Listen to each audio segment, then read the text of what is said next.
I'm incredibly jaded emotionally. It's impossible for me to love or be loved by somebody without an incredible amount of horror. Horrible feelings all the time. It feels bad all the time. But touching feels good all the time. I could do a little touching. You're taking the word method over the top. Wow, that's my life. And you know what? He's not like that anymore at all, and he's really good, and he's I love him. Now, I understand there's some racy scenes, some kind of semi-nude scenes in the show. Are you kidding? You're the actor, Vincent Gallo, right? Yeah, the actor, the director, the poet, the fashion model, motorcycle racer, legend, and the owner of your soul. Yes, Vincent Gallo, me.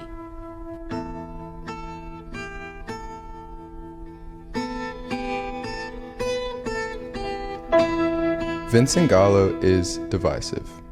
His work and personality in the press continues to divide fans and moviegoers, which I believe is in part due to his imbuing himself into everything he makes. Not only does he recurrently play the lead in his own films, but he also writes these leads to be uncannily similar to himself, something that is often looked down upon in filmmaking. This is fascinating to me, as it seems audiences can't decide whether they detest him personally, or rather the version of himself inserted into his work. It is because of this fascination that I would like to answer the question, to what extent does self-insertion enhance the story world in the films of Vincent Gallo, looking specifically at his two directorial features, Buffalo 66 and The Brown Bunny. Through answering this question and realizing the benefits or lack thereof in self-inscription, I'll be able to also review the larger idea at play of whether Gallo's work acts as introspection or simply self-indulgence. To begin this investigation, I have to first understand the meaning of self-insertion in film. The idea of an author surrogate character is by no means a new concept in writing, and is often denoted as a negative, a lack of creative breadth, or self-awareness. However, it interests me when this writing device is successful, when audiences connect with it. I personally see the self-insertion as authorship at its most extreme, a hazy mix of autobiography and aspirational fiction. In her book Performing Authorship, Self-Inscription and Corporeality in the Cinema, Cecilia Syed writes that a writer may have the need for self-expression so much so that they need to become physically present to have thoughts and ability for action within their own story world. This is dubbed corporeality. Both of Gallo's directorial feature films utilize self-insertion within their story worlds. However, the effect of each differs greatly.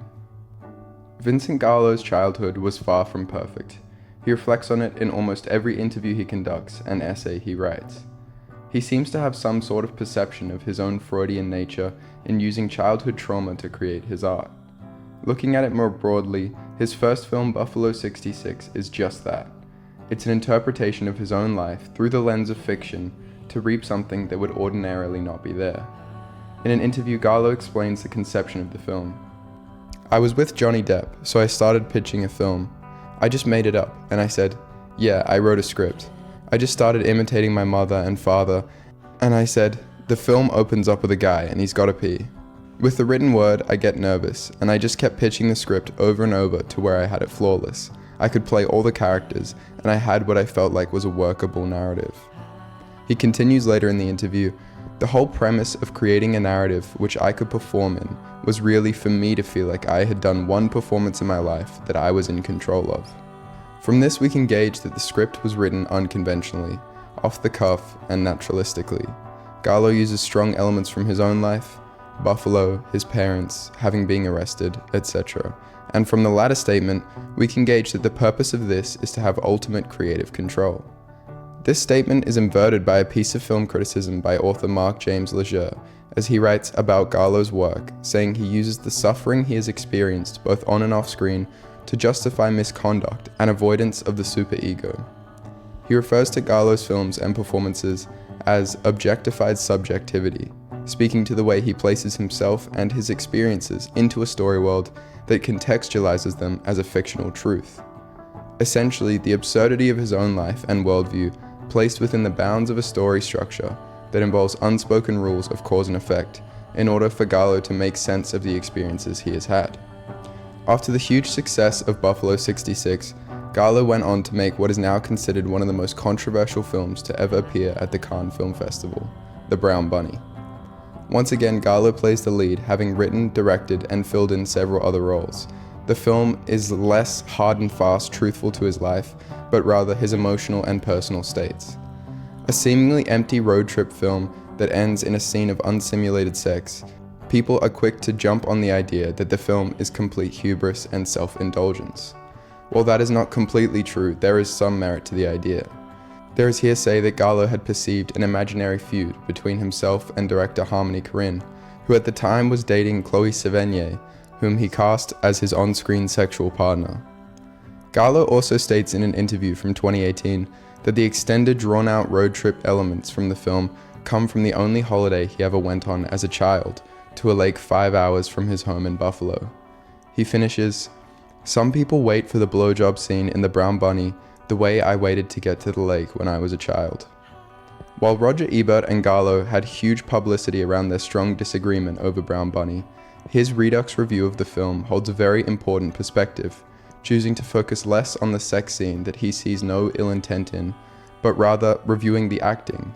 He claims that Gallo says please in a pleading tone of voice not one actor in 100 could have the nerve to imitate.